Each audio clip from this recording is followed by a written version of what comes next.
Lapidarijum u Nišu predstavlja zbirku kamenih spomenika postavljenih na centralnom platou Niške tvrđave i spada među najstarijim antičkim spomenicima u Srbiji.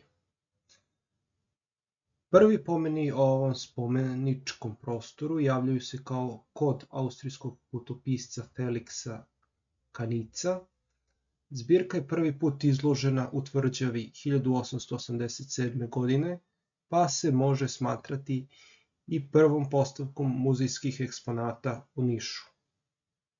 Tada je na ulazu kod Stambol i Beogradske kapije bilo postavljeno 10 rimskih arhitektonskih spomenika, grupisanih oko jednog granitnog stupa visine 1,25 metara.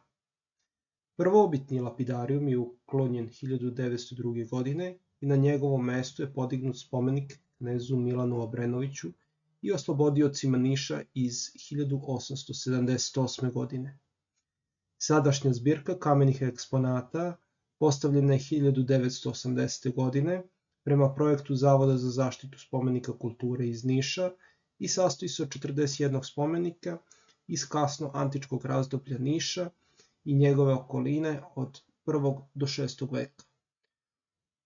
U postavci ima nadgrobnih stela, žrtvenika, sarkofaga i skulptura, uglavnom sa prostora Niške tvrđave, odnosno Najsusa, i antičkog utvrđenja Ravna, odnosno Timacum Minus, kod Knjaževca.